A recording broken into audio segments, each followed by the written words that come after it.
दिए, कई बार ज्ञापन दे चुके हैं, लेकिन वो ज्ञापन जो रद्दी में पड़ जाते हैं, कोई कार्रवाई नहीं हो रही है। आगे की बीजेपी की सरकार होने के बावजूद भी यहाँ पर इनके गौ तस्करों के हौसले इतने बुलंद हो रखे हैं। क्या लगता है आपको? देखिए, ये सब कहने की बात है कि सरकार गंभीर है। अगर सरकार गंभीर होती तो हमारे संतों को जो है रोड पर गायों को लेकर के नहीं उतरना पड़ता। लगातार अब से मेरा नाम मच्छंदरपुरी है। अच्छा, किस चीज़ को लेकर आज आप यहाँ पर आए? गौकशी जो आए दिन हो रही है और कई बार हिंडन नदी बैराज पर हर महीने गौकशी मिलती है, उसी का विरोध है कि गौकशी गौ हत्यारों को पकड़ा जाए और NA लगा के बंद कर दिया जाए। अच्छा, इसके बाद आपने पहले हाँ, पहले भी पवन तोमर है भाई और सब लोगों ने दिए, कई बार ज्ञापन दे चुके हैं, लेकिन वो ज्ञापन जो रद्दी में पड़ जाते हैं, कोई कार्रवाई नहीं हो रही है। आगे की कार्रवाई ये है, अभी कुछ समय देंगे इनको, और समय नहीं करते किसी कार्रवाई को तो हम योगी जी के पास जाएंगे पद यात्रा। अच्छा, प्रशासन में आपकी बात हुई, शिकायत की आपने? शिकायत तो बस आश्वासन देते हैं, हाँ कार्रवाई करेंगे, करते कुछ नहीं है, बल्कि उल्टा मुकदमे लगाने की कोशिश करते हैं गौ रक्षकों पर। कि भारतीय जनता पार्टी की सरकार है तब भी नहीं, इस विषय में राजनीति किस विषय में। क्या नाम है आपका? पवन। आपका? मेरा नाम भैया पवन तोमर है। अच्छा, किस चीज़ को लेकर कलेक्ट्रेट आप लोग आए हैं? आज हम लोग गौ हत्या को रोकने के विषय में आए हुए थे। लगातार गाजियाबाद में हमारे जनपद में जो है गौ हत्या हो रही है, जिसके विरोध में हम लोग पहले भी कई बार ज्ञापन दे चुके हैं, लेकिन कोई कार्रवाई नहीं हो पाती। आज ये हमने प्रशासन को बताया कि हमारा लास्ट ज्ञापन है। इसके बाद में जो भी हमारा आंदोलन होगा सीधे लखनऊ या गोरखपुर होगा, योगी जी के समक्ष होगा।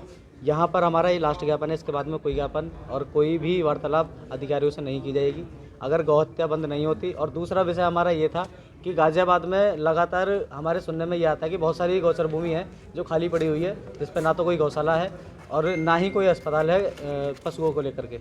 तो उस भूमि को मुक्त कराने के लिए अभी कुछ जानकारी हमें ये भी लगी थी कि कुछ लोग गौचर भूमि में प्लॉटिंग कर रहे हैं। तो ये सब घटनाएं बंद की जाएं और गौचर भूमि जितनी भी है वो मुक्त की जाए। उस पर गायों के लिए पूरे गाजियाबाद में एक भी अस्पताल नहीं है जिस पे हम रख करके गायों का इलाज कर सकें। केवल जाते हैं, गायों को इंजेक्शन लगा देते हैं, उसके बाद फिर गाय रोड पे। तो इस तरह की भूमि है जो है वो गौ सेवकों को बताई जाए कि आप लोग यहाँ पर रख करके गौ माता का उपचार कर सकते हैं या उनका अंतिम संस्कार कर सकते हैं। अंतिम संस्कार तक के लिए हमारे पास में जगह नहीं होती।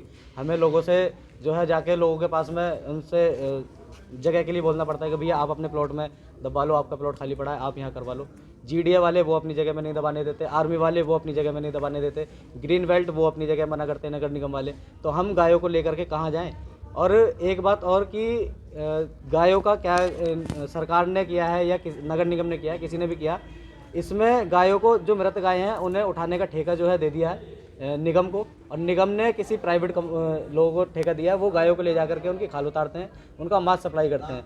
तो ये सब घटनाएं पहले भी हम लोगों ने प्रशासन के सामने लाई हैं, उनकी गाड़ियां पकड़ के दी हैं कि ये गाड़ियां जो है ये यहाँ जो गायों को सेल्फास दे करके मारते हैं, उसके बाद में मृत गायों के लाइसेंस के आड़ में लेके जाते हैं, उठा के काटने के बाद में उनका मांस अलग करते हैं, हड्डी अलग करते हैं, खाल अलग करते हैं, मांस सप्लाई कर देते हैं। प्रदेश में भारतीय जनता पार्टी की सरकार है जी, और सरकार भी गंभीर है इस मुद्दे को लेकर। भैया लगता है आपको? देखिए, ये सब कहने की बात है कि सरकार गंभीर है। अगर सरकार गंभीर होती तो हमारे संतों को जो है रोड पर गायों को लेकर के नहीं उतरना पड़ता। लगातार अवशेष मिल रहे हैं, कोई ऐसा तो है नहीं कि एक ही घटना है। अगर एक घटना हो तो चलो मान लेते हैं कि भाई किसी ने जो है भड़काने के लिए कर दिया होगा, लेकिन लगातार 6-6, 7-7 गायों के अवशेष हमें एक जगह पर मिलते हैं। तो ये सब, और एक चीज़ और कि प्रशासन जो है हमें सूचना ना देने की जगह तुरंत के तुरंत उसे दबा देता है और मुकदमा तक दर्ज हम लोगों को करने नहीं देते, अपने आप मुकदमा दर्ज। कदम रहने वाला है फिर अगला आप लोगों का? अगला तो यही है, हम गोरखपुर जाएंगे। अगर यहाँ सुनवाई नहीं होती है तो गोरखपुर जाएंगे, योगी जी के सब जाएंगे। केवल इतना ही है, बाकी पवन जी ने बता दिया है आपको सभी। तो मेरा नाम सुमित शर्मा है, मैं गौरक्षा दल गाजियाबाद का जिला प्रधान हूँ। मैं अपने पूज्य संत बाबा मर्चेंद्रपुरी जी के साथ यहाँ आए हुए हैं हम लोग। ये गाजियाबाद में लगातार गौ हत्याएँ हो रही हैं। यहाँ पिछले महीने विजयनगर बैराज पर तकरीबन गायों के 5 से 7 सिर मिले थे और उनके धड़ वगैरह के अवशेष भी मिले थे। और अभी जिस दिन राम मंदिर की प्राण प्रतिष्ठा थी मुरादनगर सरना गाँव के पास, ये जो है एक नंदी को काटा गया जिसका सर और खाल वहाँ पर मौके पर भी बरामद हुआ है और मांस को गोकश जो है काट कर वो मांस को ले गए हैं। तो और आपका थाना मसूरी क्षेत्र में भी गौवंशों के अवशेष मिले हैं। तो इन लोगों के ये बीजेपी की सरकार होने के बावजूद भी यहाँ पर इनके गौ तस्करों के हौसले इतने बुलंद हो रखे हैं कि पुलिस इन लोगों के आगे नतमस्तक हुई पड़ी हैं। पुलिस इन लोगों पर कोई कठोर कार्रवाई नहीं कर रही है, तो इस विषय में हम यहाँ कलेक्ट्रेट आए हुए हैं। गाजियाबाद पुलिस कल मसूरी, अभी 2 दिन पहले मसूरी में पुलिस और बदमाशों के बीच मुठभेड़ हुई थी जो गोकशी करते हुए में। नहीं, अभी ऐसा तो कोई मामला हम लोगों के संज्ञान में भी नहीं आया है, और वो उनका वो और कुछ मसला था वो जिस उसमें मुठभेड़ हुई है, वो बैल चोरी करके कटान के उसमें हुआ था, मगर अवशेष दूसरी जगह वो गायों के बरामद हुए हैं।